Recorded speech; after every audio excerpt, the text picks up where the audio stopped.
ತುಲಾರಾಶಿಯವರು. ತುಲಾರಾಶಿಯವರಿಗೆ ಜನ್ಮಾಧಿಪತಿಯಾಗಿದ್ದಾಗ ಶುಕ್ರ ಬಂದುಬಿಟ್ಟು ಜನ್ಮಕಾಲದಲ್ಲಿ ವಕ್ರದೃಷ್ಟಿಯಾಗೋದಕ್ಕೋಸ್ಕರವಾಗಿ ಮತ್ತು ಶನಿ ಸಂಬಂಧವಾಗಿ ಶನಿ ಜೊತೆಗಿರೋದಕ್ಕೋಸ್ಕರವಾಗಿ ಯಾವುದೋ ಒಂದು ರೀತಿಯಲ್ಲಿ ಭೂ ವ್ಯವಹಾರಗಳು, ಕಬ್ಬಿಣ ವ್ಯವಹಾರಗಳು, ಯಾವುದೇ ರೀತಿಯಾದಂಥ ಭೂಮಿ ಒಳಗಡೆ ಬರ್ತಕ್ಕಂಥ ದ್ರವ್ಯಗಳ ವ್ಯವಹಾರಗಳು ಮಾಡ್ತಕ್ಕಂಥವ್ರು ಯಾರು ಇದ್ದರೆ ಸಮಾಧಾನ ಚಿತ್ತರಾಗಿರಿ.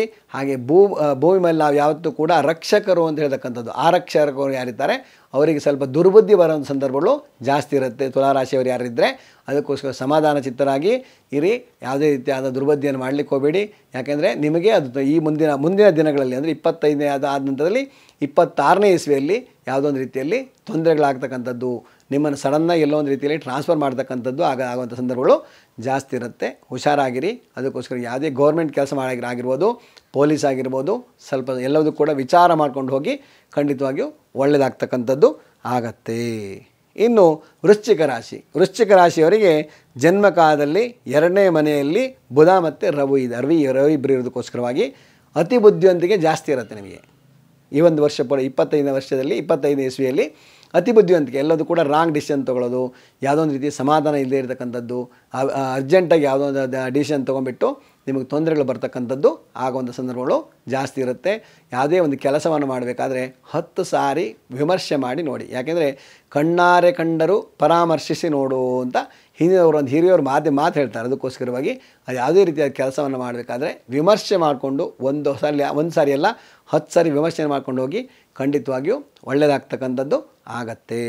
ಮತ್ತು ನಂತರ ಕೈಯಲ್ಲಿ ಯಾವುದೇ ಒಂದು ನಿಮ್ಮ ಕೈಯಲ್ಲಿ 11 ಅಂತ ಬರ್ಕೊಂಡು ಹೋಗೋದ್ರಿಂದ ನಿಮಗೆಲ್ಲ ರೀತಿಯಾದ ಶುಭವನ್ನು ಕೊಡ್ತಕ್ಕಂಥದ್ದು ಆಗತ್ತೆ. ಕೈಯಲ್ಲಿ ಪೆನ್ನಲ್ಲಿ 11 ಅಂತ ಒಂದು ಯಾವುದೋ ಒಂದು ಒಂದು ಕೈನ ಮಧ್ಯ ಬೆರಳಿನ ಭಾಗದಲ್ಲಿ 11 ಅಂತ ಬರ್ಕೊಂಡು ಹೋಗೋದ್ರಿಂದ ಖಂಡಿತವಾಗಿ ಒಳ್ಳೆಯದನ್ನು ಮಾಡ್ತಕ್ಕಂಥದ್ದು ಆಗತ್ತೆ.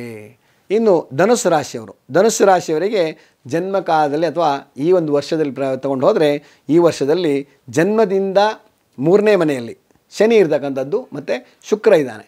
ಅದಕ್ಕೋಸ್ಕರವಾಗಿ ಮತ್ತು ಧನುಸ್ಸು ರಾಶಿಯಲ್ಲೇ ಉತ್ತರಾಷಾಢ ನಕ್ಷತ್ರ ಅಥವಾ ಧನುಸ್ಸು ರಾಶಿ ಅಥವಾ ಮಕರ ರಾಶಿಯಲ್ಲಿ ಆಗ್ತಕ್ಕಂಥದ್ದರೆ ಎರಡೂ ಕೂಡ ರಾಶಿ ಆಗೋದಕ್ಕೋಸ್ಕರವಾಗಿ ಉತ್ತರಾಷಾಢ ನಕ್ಷತ್ರದ 2 ದ್ವಿಸ್ವಭಾವ ರಾಶಿಯಲ್ಲಿ ವರ್ಷ ಉತ್ಪನ್ನ ಆಗ್ತಾಯಿದೆ ಇವತ್ತು ವರ್ಷ. ಯಾವಾಗಲೂ ಒಂದು ಯಾವುದೇ ರೀತಿ ಕೃತಿಕಾ ನಕ್ಷತ್ರ ಮೇಷರಾಶಿ ಆಯಿತು ಅಂದರೆ ಮೇಷಲಗ್ನ ಮೇಷರಾಶಿಯಲ್ಲೇ ಉತ್ಪನ್ನ ಆಗುತ್ತೆ.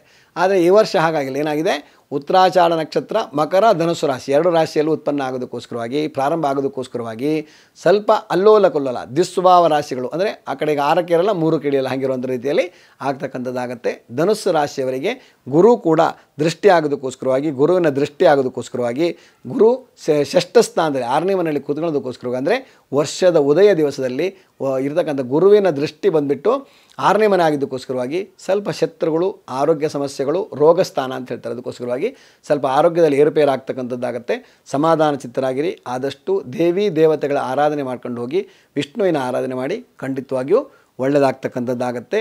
ಹಾಗೆ ನಿಮ್ಮ ಹೊರಗಡೆ ಯಾವುದೇ ರೀತಿ ಕೆಲಸವನ್ನು ಹೋಗಬೇಕಾದ್ರೆ ಕೈ ಮೇಲೆ 26 ಬರ್ಕೊಂಡು ಹೋಗೋದ್ರಿಂದ ಎಲ್ಲ ರೀತಿಯಾದ ಒಂದು ಅಭಿವೃದ್ಧಿಯನ್ನು ಕೊಡ್ತಕ್ಕಂಥದ್ದು ಈ ಒಂದು ಸಂವತ್ಸರ ಈ ಒಂದು ವರ್ಷ ಪೂರ್ತಿಯಾಗಿ ಕೊಡ್ತಕ್ಕಂಥದ್ದಾಗತ್ತೆ.